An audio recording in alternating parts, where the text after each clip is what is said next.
It was about a year ago, long before anyone even whispered the name COVID. I had just landed a new job at a call center. Now, don't imagine a fancy skyscraper. This call center sat in a quiet corner unit of an inner-city commercial block. We handled roadside assistance calls. Can't mention the company's name, and the last time I checked, they didn't even have a website. Pretty sure they've shut down. Our call center ran differently. It was a 24-hour setup, but not like the big corporate hubs. Just a small office tucked among other businesses. After 5:30 p.m., the entire building would go dark, except for our office. There was no signboard either, just a keypad lock for staff access. Shifts were strange too. Some people started at 4 p.m. and worked till midnight. Others came in at midnight and stayed till 9 a.m. The night shift was usually a solo job, handled by Benji. On weekends, he pulled double duty. This particular weekend was Labor Day. It was just Benji and me taking the night calls. Benji and I were polar opposites. I was a quiet, creative type, loved drawing and illustration. Benji was rough around the edges, from a gritty city background with a past in crime, now trying to make it big in music. His stories were raw, dark, but always entertaining. Nights passed easily, calls, jokes, and deep talks about our dreams. That night we ordered a pizza and some cheese sticks. Legendary meal. What I didn't know was, I was slowly becoming lactose intolerant. By 1:30 a.m., my stomach was in flames. I asked Benji to cover for me and rushed to the bathroom. The only bathroom was 40 feet away at the end of the corridor, shared with the entire building. While handling my situation, I glanced at the mirror, and suddenly, someone started banging on the door. I laughed and yelled, thinking it was Benji playing around. No reply. Just louder knocks. I opened the door. No one. As I stepped into the hallway, an eerie chill crept up my spine. Something wasn't right. I drifted toward the parking lot, a small, dim space with dumpsters and a tiny outdoor area. That's when I heard footsteps, approaching. Panic. I sprinted back to the office. Nearly slipped. Reached the door and punched in the code, but I messed up. Lockout, 5 seconds. In the dark, I heard only my pounding heart and those heavy footsteps. I banged on the door, yelling for Benji. Through the glass, I saw him, oblivious, talking on the phone. 3 lines were flashing red. I signaled him like a man possessed. He finally noticed and opened the door. I stumbled inside. I told him everything, expecting panic and maybe even a police call.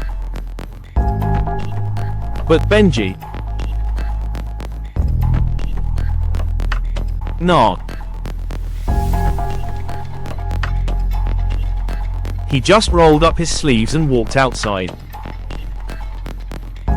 The man I thought was a serial killer. Benji said he was just a drugged out hobo. I watched as he warned the guy, and the man took off like a scared dog. Benji treated him like just another street nuisance. That's Benji, hard as nails, unshaken.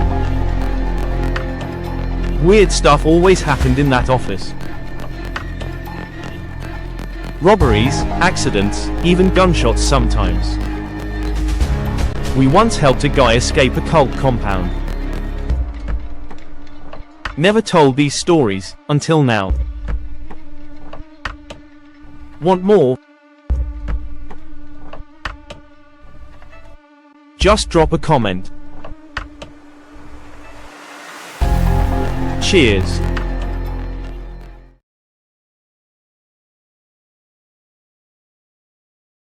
I've spent years driving, sometimes for work, sometimes for fun.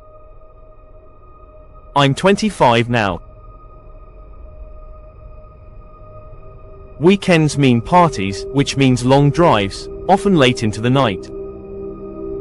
One weekend, I was heading home from a college friend's party when I noticed my fuel gauge blinking. I debated whether to wait until morning. But I knew I'd forget, so I pulled into a local gas station. It was oddly silent. That place was usually buzzing, especially on weekends. My tank filled, and I went inside for a quick snack. The man behind the counter waved back as I approached. But something felt off. He wasn't wearing a uniform. Just a black hoodie and sweatpants. Gas station staff always wore uniforms here. Too tired to overthink it, I grabbed a snack and went to pay. He didn't scan anything, just said, $2. I gave him the cash. He stuffed it into his pocket. Weird. But again, I didn't ask questions. Just turned to leave, when I heard a voice scream, "Help me!" I spun around. The attendant pointed a gun at me, growling, "Ignore it." Without a word, I bolted. Returned the pump, jumped into my car, and sped off. I called the cops immediately and gave them the station's location.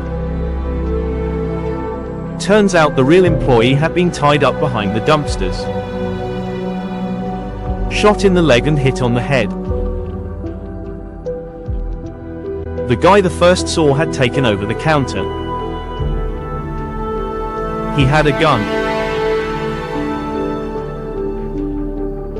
God knows what could have happened if I'd questioned him. I'm not a hero, I'm a cautious guy. A few weeks later, a couple's car was stolen from a nearby gas station. They never found it. Was it the same man? Maybe.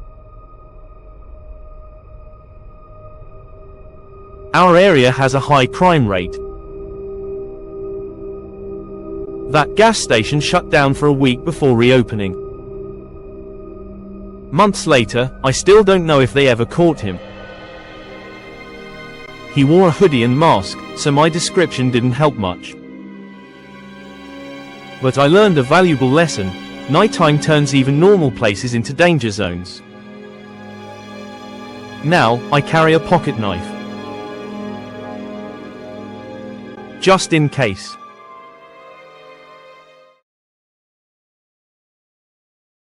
Back when I was young and ambitious, I worked late nights to make ends meet. My main job was at a retail store, working the counter. But the paycheck wasn't enough.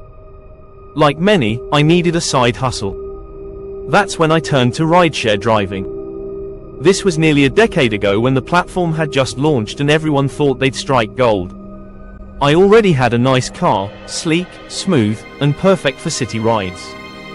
Stories floated around of drivers making six-figure salaries. I thought, easy money, but it wasn't. Sure, the money was okay. But the dream of doubling my income faded fast. Worse, my sleep was wrecked. I'd finish my retail shift at 5 p.m., grab a quick bite, and drive till 2 a.m. The later the night, the weirder the riders. Back then, protocols were loose, no panic buttons or strict IDs. Just a phone, a car, and faith in strangers. After a few months, I knew the pickup hotspots and fuel hacks. I often parked near a hospital to catch rides, relax, or nap. One slow night, I got an energy drink from the vending machine and played some music while reclining in the driver's seat. Maybe 15 minutes passed. Then, snap, I woke up. It hadn't been long, but the nap felt deep. Something felt off. I glanced in the rearview mirror and froze. A man was sitting right behind me, middle seat, just staring. He smiled, like he had been watching me sleep. I spun around. Yep. He was really there. Instant panic. But I saw the rideshare app open on his phone. Maybe he thought I was available and just hopped in. I asked, "Bro, what are you doing in my car?" He replied calmly, "Need to go to Jackson Drive." Relieved, I asked him to officially request the ride through the app. But he scoffed, "I'm not paying for this." That threw me off. I studied him. Torn, dirty clothes. A backpack on the seat. Face sunburned. One shoe. And on his wrist, an unmistakable hospital discharge bracelet. Realization hit, he was probably homeless, discharged, and hoping for a free ride. I pulled over. "Look, man, I'm not driving you for free. You want me to call the cops?" He snapped. "You're lucky I don't strangle you with my shoelace." He reached over the seat toward my neck. Survival instinct kicked in. I slammed the brakes. He lurched forward. I shook him off, swerved to the curb. He tried grabbing me again. I was ready this time. I dialed 911. He cursed and jumped out, snatching a purse as he fled toward the exit ramp. It hit me, that wasn't his purse. Later, I told dispatch everything. The man had just been discharged, and had stolen a woman's purse from the hospital. Police found him quickly. He also had a stolen phone. They took my statement, made sure I was okay. After that, I never forgot to lock my car, and I never again trusted anyone blindly, especially at night.